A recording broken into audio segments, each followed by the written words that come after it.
Namo Bhagavate Vasudevaya. Om Namo Bhagavate Vasudevaya. Om Namo Bhagavate Vasudevaya.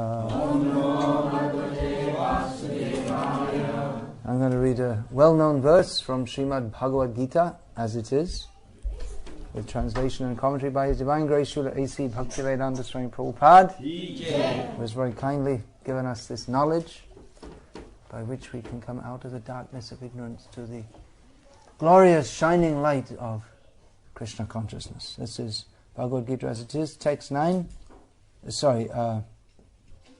chapter 10, text 10. Tesham satata yuktanang bhajatang priti purvakam dadami buddhi yogam tang yenamam upayanti te. Translation: to those who are constantly, Lord Krishna says, to those who are constantly devoted to serving me with love, I give the understanding by which they can come to me.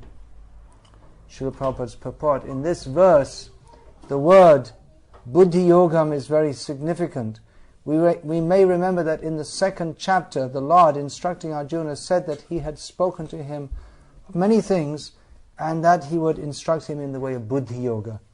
Now, buddhi yoga is explained. Buddhi yoga itself is action in Krishna consciousness. That is the highest intelligence. Buddhi means intelligence, and yoga means mystic activities or mystic elevation. When one tries to go back home, back to Godhead, and takes fully to Krishna consciousness in devotional service, his action is called buddhi yoga. In other words, buddhi yoga is the process by which one gets out of the entanglement of this material world. The ultimate goal of progress is Krishna.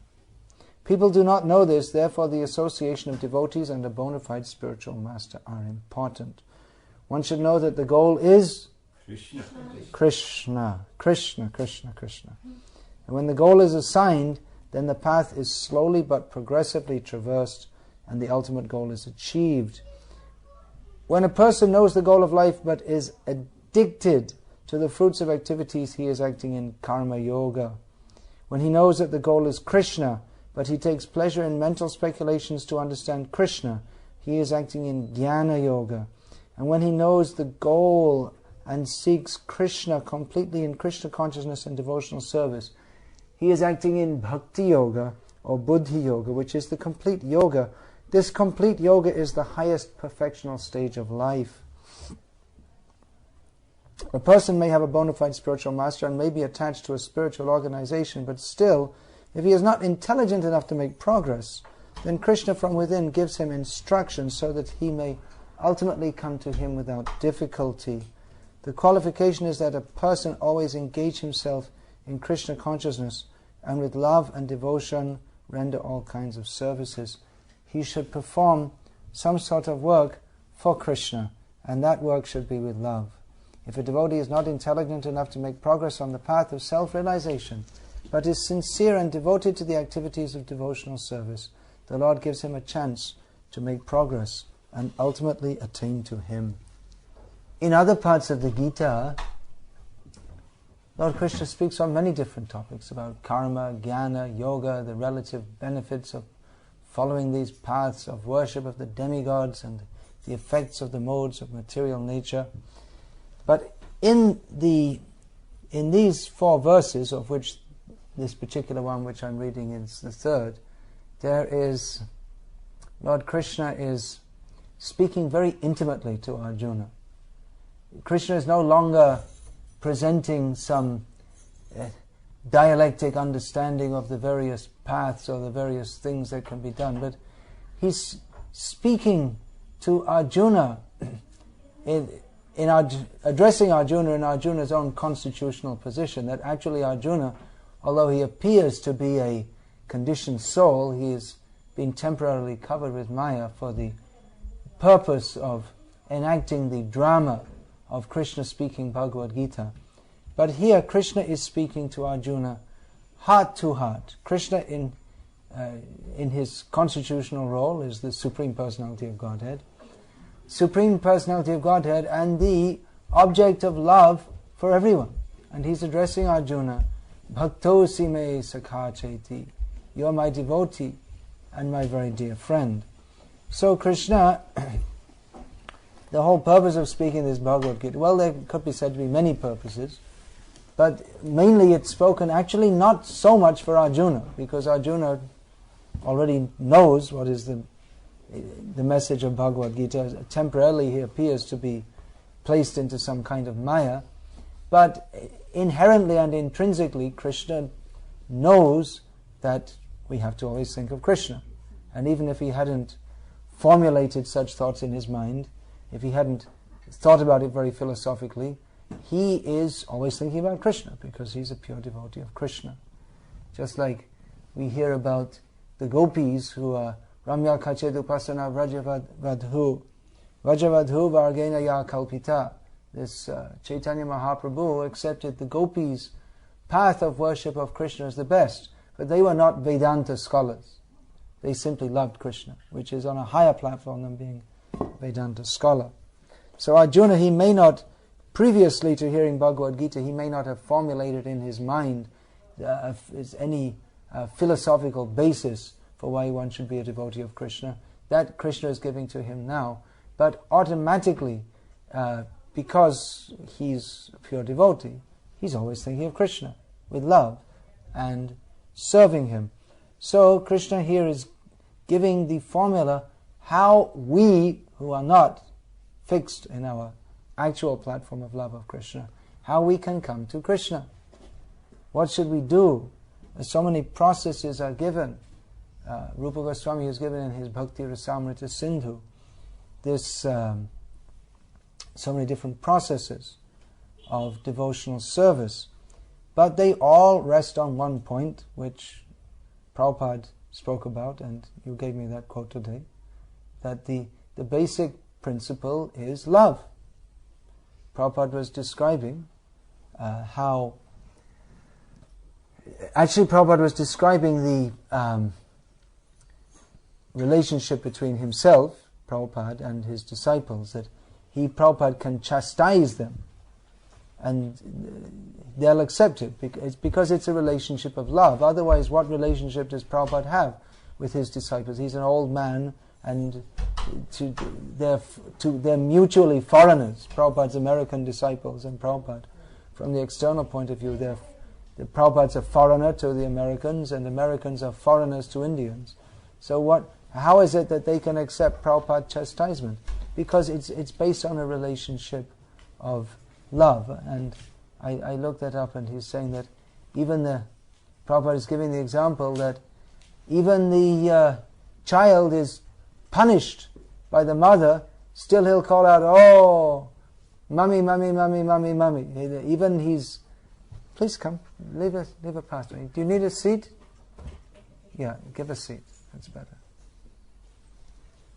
So, even though he's punished by the mother, still he has no other shelter but the mother. It's a relationship of Prabhupada said that the relationship, the motherly affection is the most, that's the closest thing in the material world to the pure spiritual love. It's the closest to the selfless love of the spiritual world, of spiritual existence, the love that exists between Krishna and his pure devotees.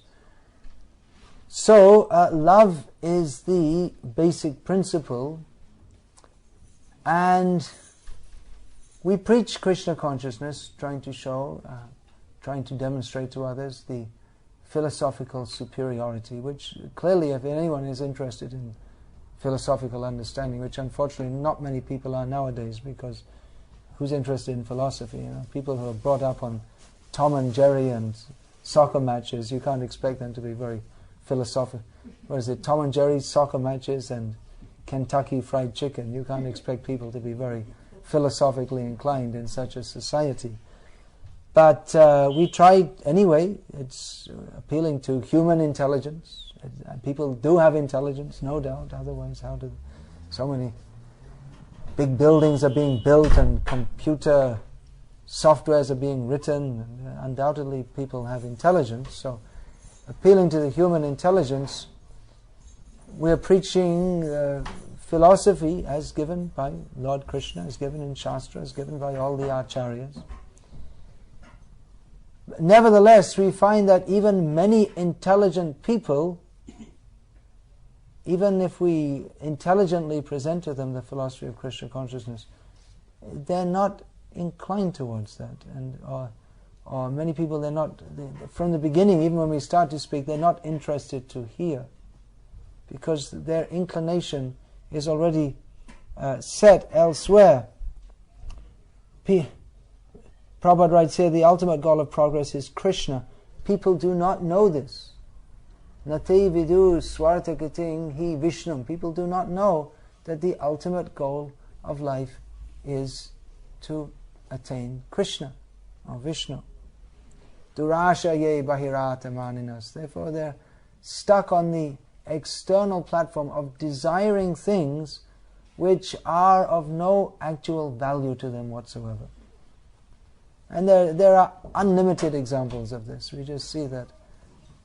I was just in Luton Airport 2 evenings ago, and you can win this car. So they were inciting people's desires. Some lottery. You can win this, the car of your dreams. So they're inciting people to have some desire, and that's obviously that's considered a very normal desire, that people would desire to have some Aston Martin car or some very prestigious kind of car. But what kind of dream? What is this useless? What is this useless aspiration for something that cannot actually satisfy us? We are in material consciousness. We are desiring that which cannot actually satisfy us. We presume that if I had those who don't own Aston Martin cars may presume that if I had one, it would satisfy me. But there is nothing in an Aston Martin car that intrinsically to satisfy us, because it's metal and some plastic and some oil and petrol, and there's nothing there that can intrinsically satisfy us. Even it's designed in such a way as it may incite our desire, but there's nothing there that can intrinsically satisfy us.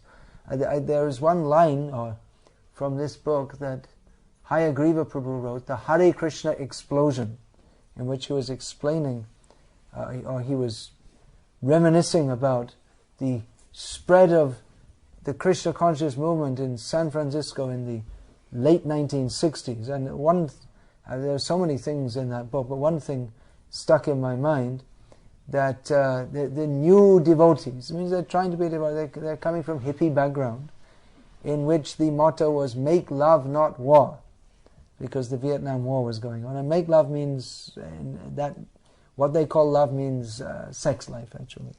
So they come from that background, and that was described, Hayagriva Prabhu described how one devotee, it was a new devotee, they're just starting to chant Hare Krishna and imbibe this philosophy and so many things. And he saw some beautiful hippie girl go by. And his eyes became transfixed on that beautiful form. So Hayagriva said to him that, well, you're not supposed to look. That's just blood, muscle, skin, fat, bone, brains, and other organs. But the reply came, yeah, but it's all in the right place. So that's the illusion. It is actually just skin, bones, blood, muscle, fat, and all these different things. But because it's arranged in such a way, it bewilders us to think this is something very desirable. So in the same way, that car, it's mostly metal with some plastic and some other things, but it's arranged in such a way that we think we can get some pleasure out of it, but intrinsically there's nothing that can give us pleasure there. And that goes of everything in the material world. Everything. We are preaching, don't worship demigods, just worship Krishna. And people say, well, why? Why not worship demigods? Why just worship Krishna? Because I like to worship demigods and I get some material benefit from doing so. So we can explain that, well, actually we're all supposed to serve Krishna, but people have different inclination. They're unfortunate that their actual need, prayojan, prem prayojan, the actual need of the soul is to develop our love for Krishna. Not to develop, to revive our love for Krishna. But we have so many other desires. Hoya mayar das kari nana obhilash. When we take up the position of the servant of Maya, we get so many different desires. So many different desires.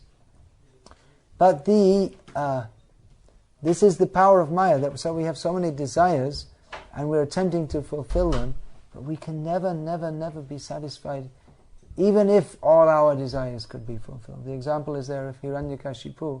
He was actually able, there's very few people in the history of mankind, but he was actually able to fulfill all his desires. But he was not satisfied. He remained dissatisfied. By his own strength, he conquered over the universe. So he, superficially, he was controlling everything, and he could do whatever he liked. Practically, he thought he was in the position of God, but he always remained dissatisfied. He thought he was controlling, but actually he was controlled by his senses. He wasn't free from Maya. He thought, I am controlling, but he didn't know how he was controlled by Maya. So, who will appreciate this message of Krishna? Krishna is saying that you sincerely come to me. You sincerely approach me with love, and I will reciprocate, and I will make it very easy for you to come to me. Who will take up this message? Who will find this out? There are so many people speaking so many things in this world. So many different kinds of advice are being given.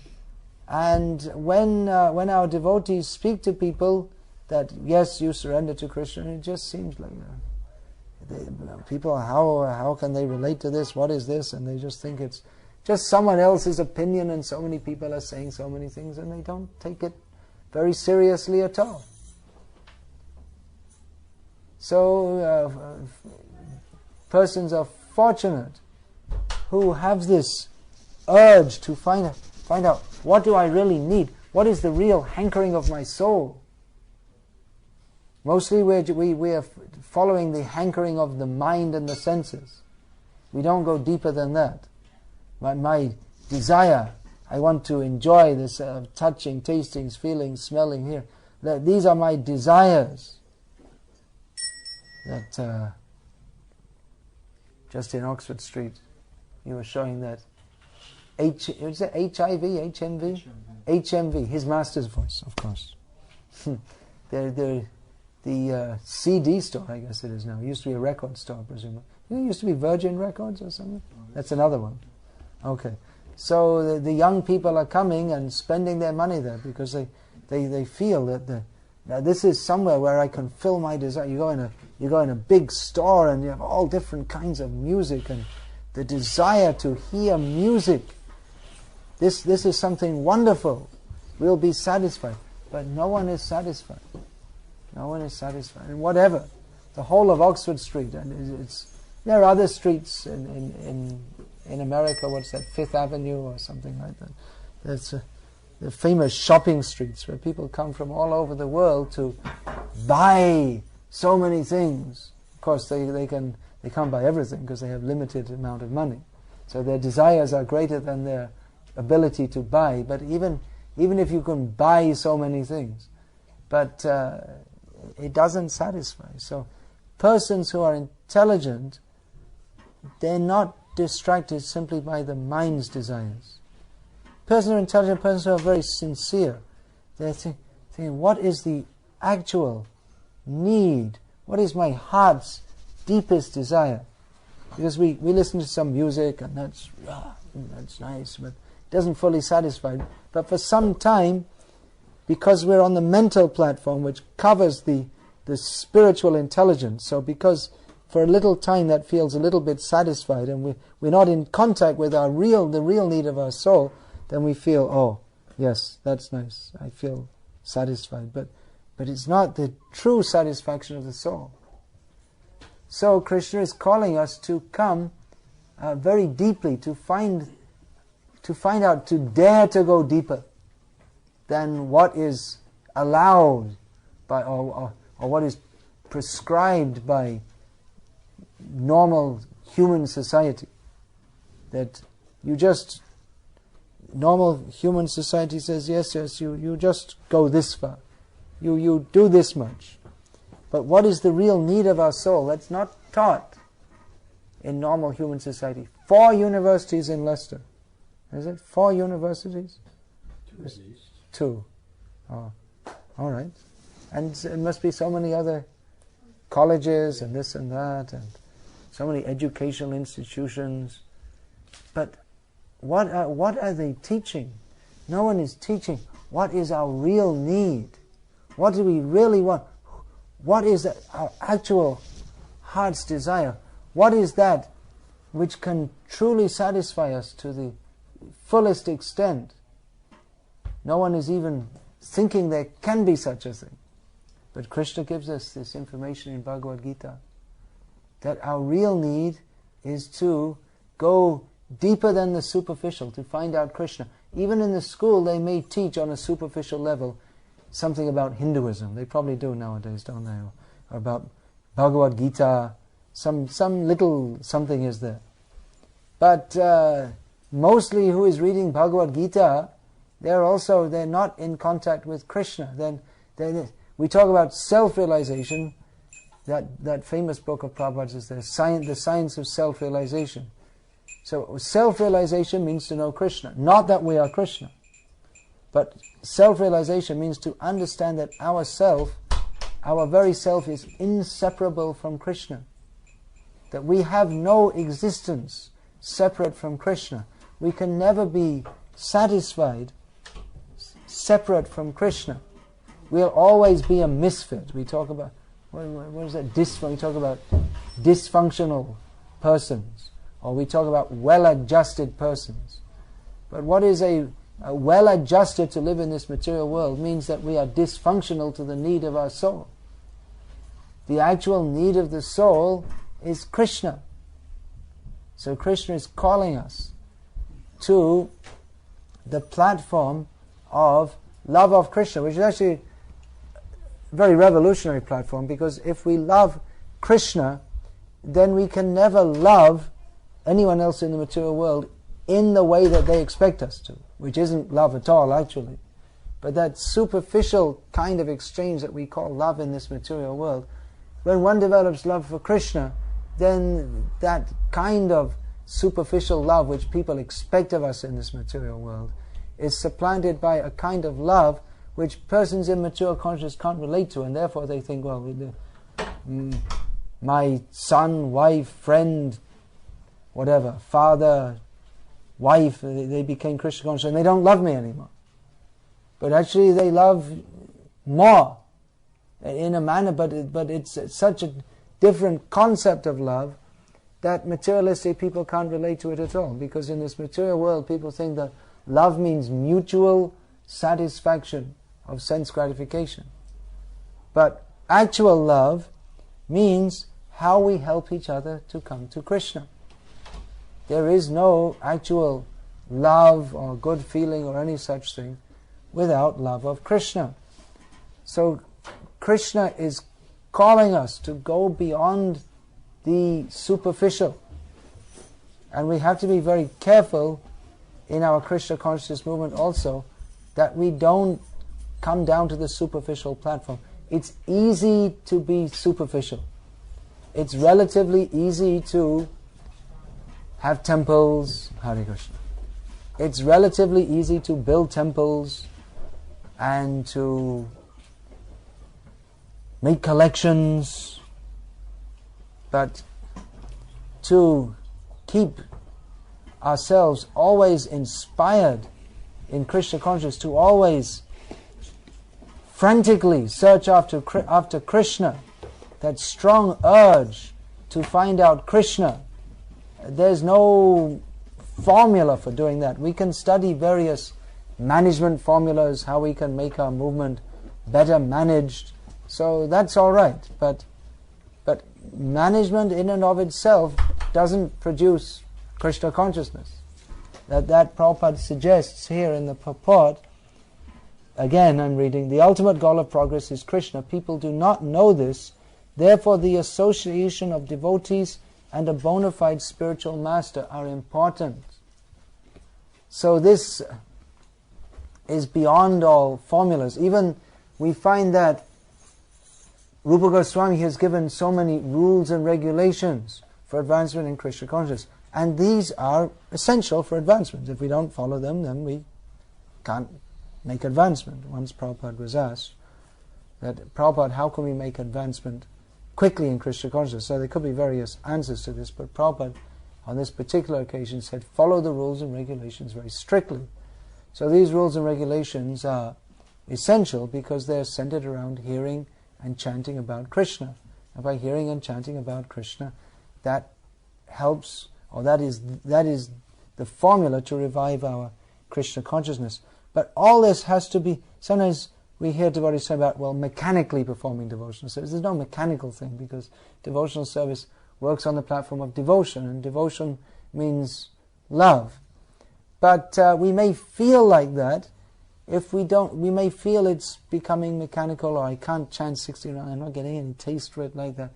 If we don't have this strong mood of, let me come to Krishna, let me find Krishna, let me serve Krishna, this strong mood that I must become Krishna conscious. So for this, association is essential. It's essential to have the association of devotees who cannot live for a moment without Krishna, whose only thought, whose only inspiration in life is that we must serve Krishna. We must dedicate our lives to Krishna. Tesham satata yuktanam, is here in this verse. Krishna is saying, bhajatang priti purvakam, unto those who are always engaged in my devotional, always engaged in my devotional service with great love. Krishna says, I give the intelligence to them by which they can come to me. So without that strong motive that yes, I must find Krishna, I must go to Krishna, whatever else happens in this world, it doesn't matter, but I must serve Krishna, this kind of, from the material point of view, reckless determination that, oh, what will happen to all your career prospects and this and that, and but devotees, yes, all right, career, yes, okay, but what about Krishna? This is my real career, to find out Krishna. I must find out Krishna. So, if we don't have that very strong desire to, if we don't maintain this very strong desire that I must find Krishna, I must, whatever is required. Of course, we cannot demand Krishna, that Krishna, you come and dance before me or any such thing, but that anyway, adarshanam mamahatam korotuva, even if Krishna doesn't show, even if I don't see Krishna, still I must go on serving Krishna. So this very strong desire to attain Krishna, we have to maintain that. Otherwise, even Krishna consciousness, which is the topmost, savai pungsang paro dharma yato bhakti adhokshaje, the topmost path of religion, or the only real religion, is Krishna consciousness. But if we don't maintain this strong enthusiasm or strong heart's desire to search out what is the ultimate hankering of our hearts, which is to find Krishna, then even the activities of Krishna consciousness, if performed in a superficial way without this hankering for Krishna, then it may also become almost like a mundane kind of religion in which the bells are rung and the formulas are followed, but the real life of Krishna consciousness is this search for Krishna, that I must do whatever is required to satisfy Krishna. I must give every atom of my being, I must dedicate in Krishna's service. So this, Krishna is speaking very intimately to his friend Arjuna, that I've spoken to you so many things about karma yoga, jnana yoga, and ashtanga yoga, so many things, but don't you love me? Won't you love me? Will you come to me? I'll help you. You come to me. So Krishna, he's not actually very interested in explaining about karma yoga or jnana yoga. We may certainly such subjects are to be discussed to establish this supremacy of bhakti yoga.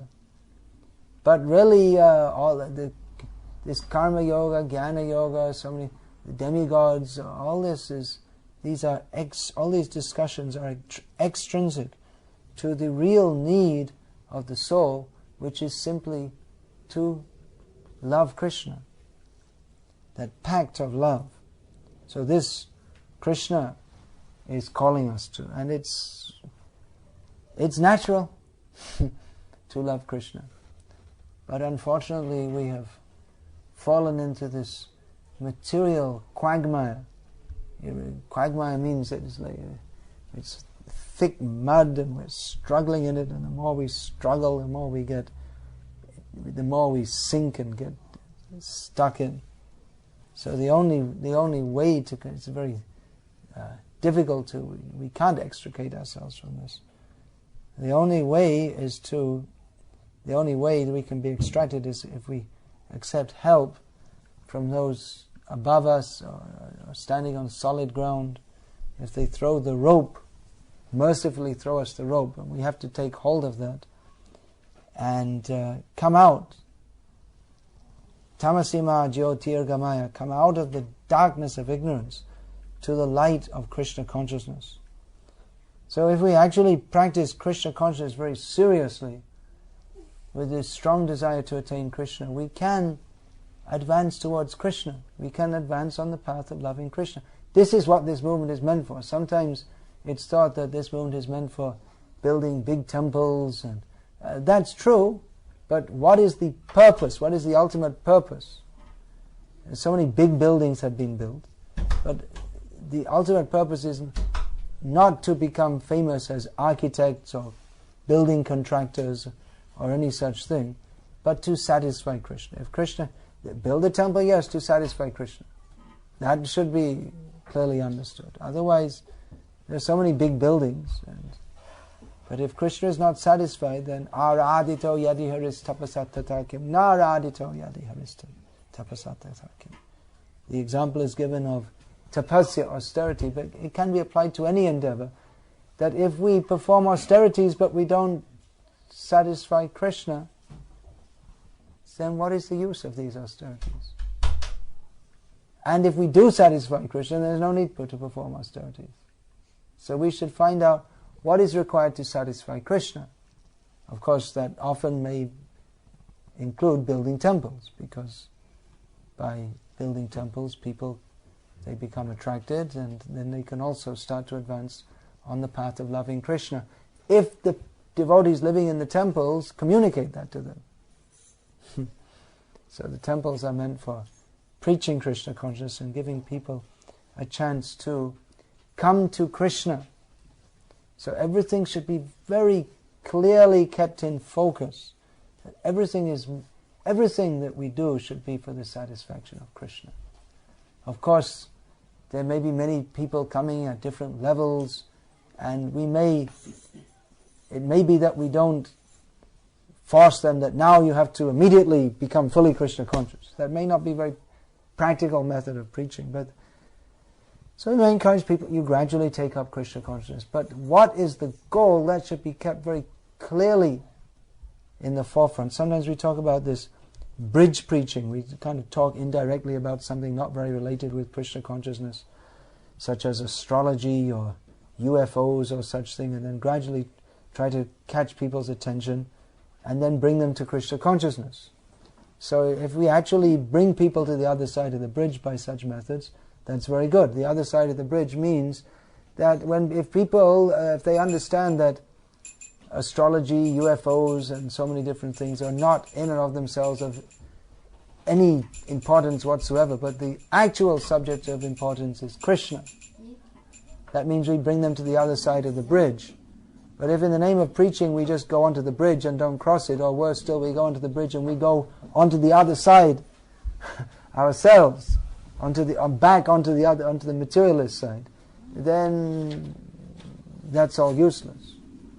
So it may seem easier It may be easier to catch people's attentions by coming to some lower platform. Yes, people like demigod worship, so we shall do demigod worship. But our outlook should be, what does Krishna like? Krishna says, Antavattu palang teshang tad bhavatyalpamedhasam. People who have lost their intelligence because they want material desires fulfilled, therefore they worship demigods. So if we indulge people in that, instead of giving them the path by which their actual heart's desire can be satisfied, then that's not preaching, that's cheating. We can worship. Why Krishna says don't worship different demigods? Why? Because by worship of all these different devas, that can never satisfy the heart. Because our eternal relationship is with Krishna. And the eternal relationship of each of the demigods is also with Krishna. So if we try to establish a relationship with the demigods independent of a relationship with Krishna, it's actually it's cheating ourselves. It may seem like the same thing. In worship of demigods, there's some puja, some mantras, and some prasad. There's all these different things are there. But it's not the same as worship of Krishna. Because Krishna, He is Deva Deva. He is worshipable by the Devas. He is the Paramaradhya. He is to be worshipped by all. So there is a difference. And sometimes we say, well, I see, I'm a Shiva Bhakta, or I'm a Bhakta, but actually Bhakta, this exchange of love, which means Bhakti, that is possible between Krishna and his devotees. The demigods, they are not the objects of love as Krishna is. They're demigods, they're not Krishna. Krishna is the object of love. So we may get some material desires fulfilled by going to the demigods, but our real heart's need, which is to love Krishna, can never be satisfied. That's why many Hindus may think that, well, this Hare Krishna movement, it's a little fanatical. What's wrong with all this demigod worship? You see, we did it for generations. You can go on doing for generations and generations and generations. But Krishna conscious movement is to stop getting generated again and again, to stop birth and death and go to Krishna. But if we worship the demigods, they're also getting born again and again. And who is the demigod in this life may be just some insignificant human being or less in another life. So all these things should be understood. That the only need of the soul, the only genuine function of the soul is to be in a pact of love with Krishna. And anything else that we aspire for is against our own self-interest. We may think, well, my real self-interest is, I have so many items for my self-interest, I have to get an Aston Martin car, and I have to have a good career and so many things. These things are all external. It doesn't matter. You become Bill Gates. Bill Gates today may be some dog in the street tomorrow. We don't wish it on him. We have no bad feelings towards him, but we're just giving the example that according to our karma, sometime one has a very big position and mostly one has a very insignificant position in this material world. And even if you do have a very big position in this material world, then what is the value of that? Just like in the pack of dogs is running around in the street. Of course, you don't have so much here. They keep the dogs under control. In India, the dogs run around in the street. So one of them is the leader of the pack. He's the biggest, toughest dog. He's the leader. But what is the value of that? There's no value. What is the value of, for a few years, being recognized? Now they have the Olympic Games. Gold medal. Jai. What is this? Did Britain win any gold medals in the last Olympics? I guess they must have won some. Does anyone know? I guess they must have won some. Anyone know? Anyone? Anyone? Someone must know. They must have won something. Yeah. All right. I was going to say, did anyone? I was expecting the answer, yes, someone would have known, and then asked, well, who, and what was their name, and what event. But see, you just forget, you see. It's a hero for a few days. Great hero, he managed to run faster than anyone else in one certain event, and then cheers, play the national anthem, and then everyone forgets. So what, anyway? You bring any, what is this animal? Cheetah. C-H-E-E-T-A-H. Usually we talk about the other kind of cheetah, C-H-E-A-T-E-R. But now we're talking about the animal. Not the two-legged animal, four-legged cat species, cheetah. So they can run 80 kilometers an hour. That's faster than any runners in the Olympic Games. So why not give them the gold medal? Weightlifting champion, so much practice.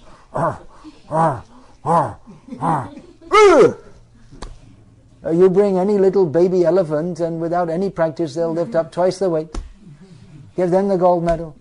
What is the use? It's all nonsense. The whole human society has invented so many ways to forget Krishna. The progress of civilization means to invent more and more ways how to forget Krishna. So we are simply making the point, give up all this nonsense. Sarvadhamam parityajya mam ekam sharanam vraja. Surrender to Krishna. This is our point. Because we're in the material atmosphere, our bad tendency is to gravitate towards that, back.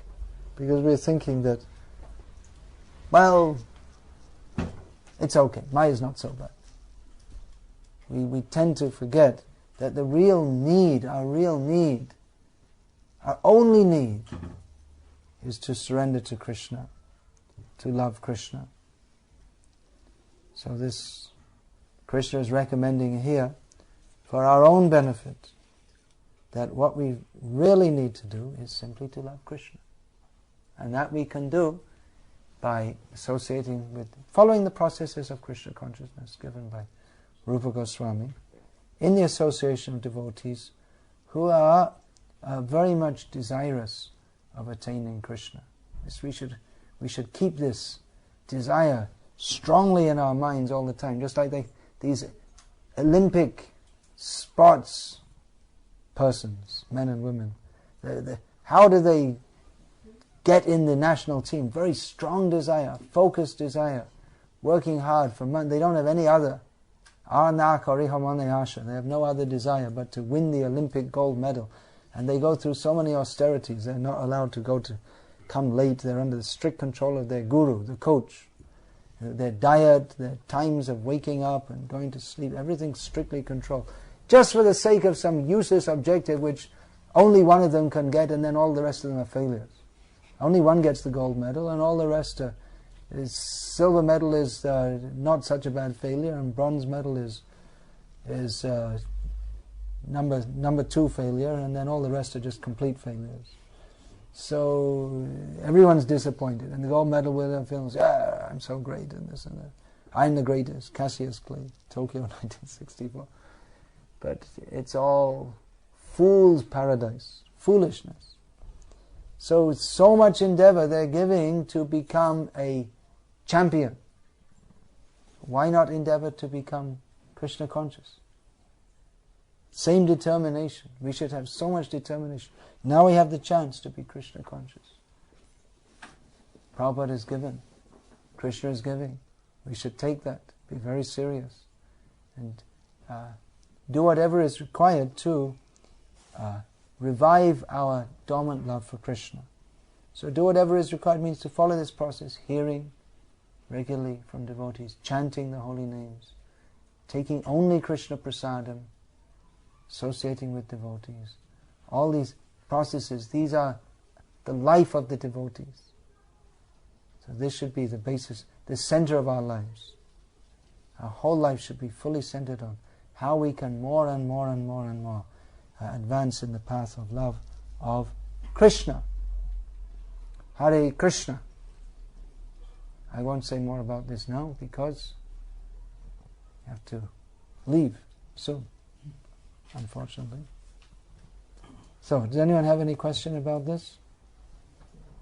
Yeah, I had a question. You're talking about in Krishna was talking to Arjuna there, and you were saying also that for Krishna one can be reckless about one's career developments and those sort of prospects.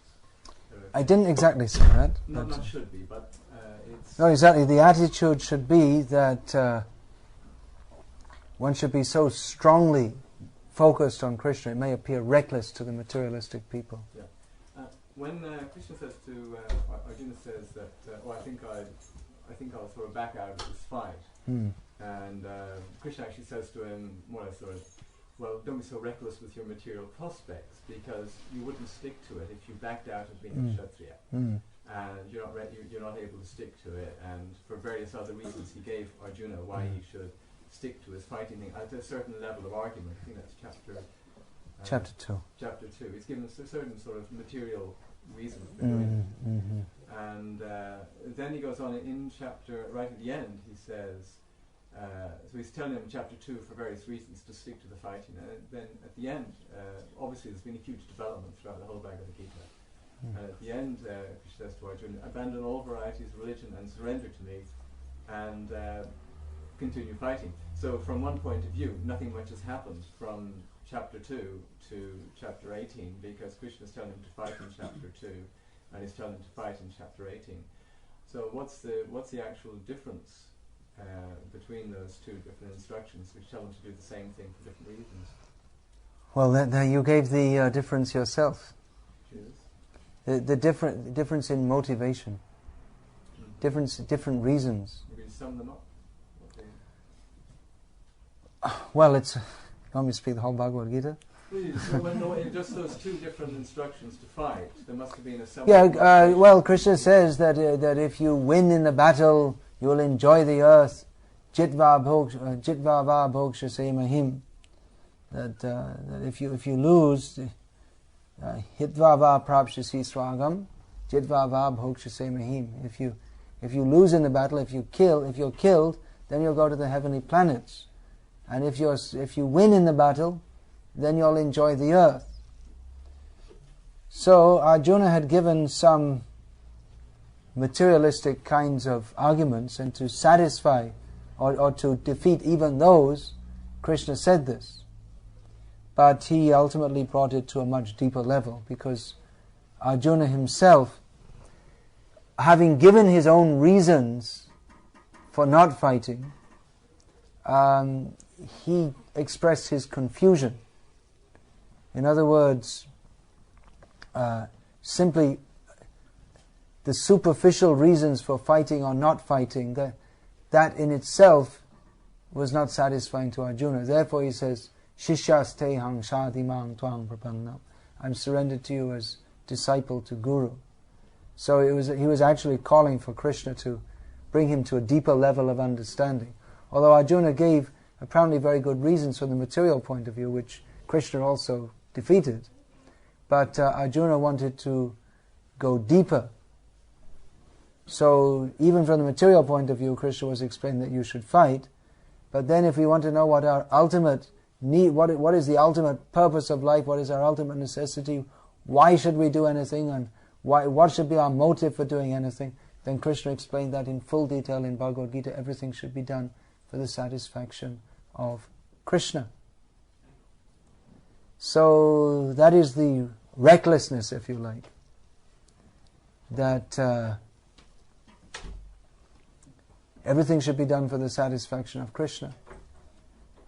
Exactly how these instructions are implemented in our lives will be different in every case. It's often wrongly viewed by Western scholars especially that Bhagavad-gita is a book inciting violence, although no traditional, namely Indian scholars of Bhagavad-gita have ever understood it in that matter, because they understand it in a deeper way rather than a superficial manner. We said that Krishna was actually asking Arjuna to fight, because to fight for righteousness is to fight for Krishna. To fight, when we say righteousness, is a word which is often used as a translation for dharma.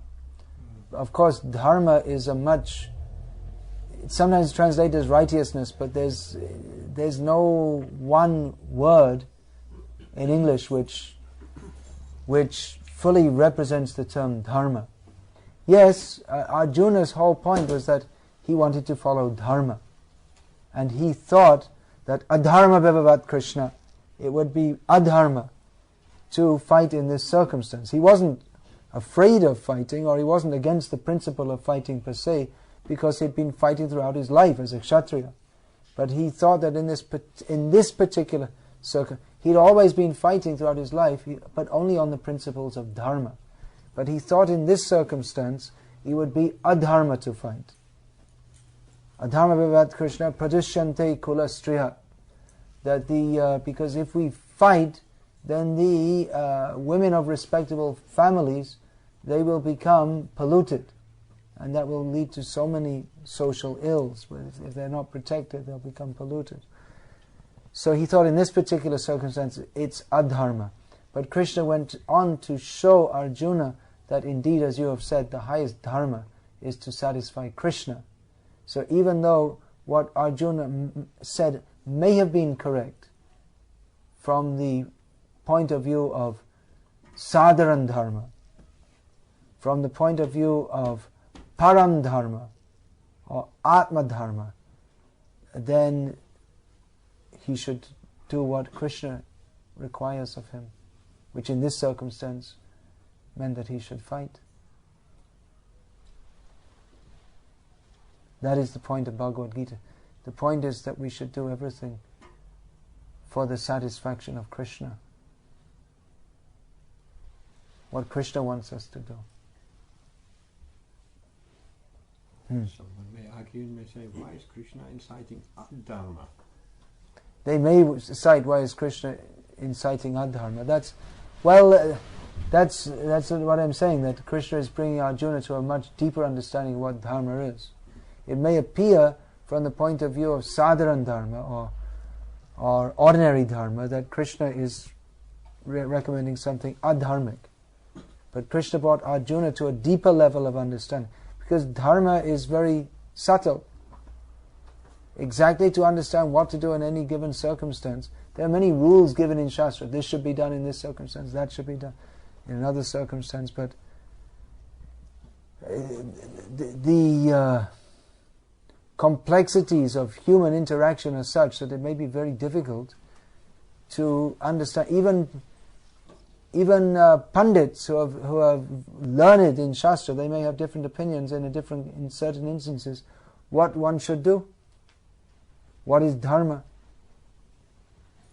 But if we understand this principle, to act always for the satisfaction of Krishna, then that brings us to a whole different level of understanding dharma. What is the atma dharma, the dharma of the soul, when we're no longer concerned simply with what will be the various karmic reactions. We're no longer simply concerned with what will be the social reactions, but all these are considered, but the vital factor is, by our activities, how will Krishna be satisfied? Krishna is ultimately satisfied with our love for him, which again isn't something vague that is expressed in activities. I'm going to finish there because I have to go. Going to Coventry, as they say. Sent to Coventry. I don't know how Coventry got such a bad name, but now it's a holy place because devotees are chanting Hare Krishna there. So happily I'm going there, unhappily leaving you, but what to do? Perhaps you want to say something what books you have? Yes, I'm writing books. Many of you have seen these books before. I'll just go through some of them. This is a beginner's guide to Krishna. Oh, Hare Krishna. Yeah. Beginner's guide to Krishna consciousness. Practical guidance on how to practice Krishna consciousness in our homes or in an ashram. How to chant, put on tilak, what are the mantras we have to say, how to worship at home, how to offer bhog, all these different things. It's in this book. And we have in Gujarati also. Krishna Bhakti Prabodhini.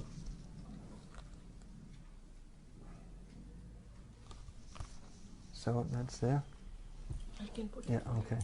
Then this is a message to the youth of India. Very good for young Indians. That how we should, or how you should, awaken to the value of your own wonderful culture, which is meant for elevation to Krishna consciousness, rather than following the pattern of Western civilization with no Atma Gyan, no Bhakti, simply Indriya Sukh, animal life. You said it. Okay, I didn't say it this time. Then, for practicing Krishna consciousness very seriously, Brahmacharya and Krishna consciousness may be read by devotees in any status of life, by grihastas also. Because many devotees asked me how I saw Prabhupada and what he said, I've recorded here my memories of Srila Prabhupada with extracts from the lectures I heard of Srila Prabhupada also.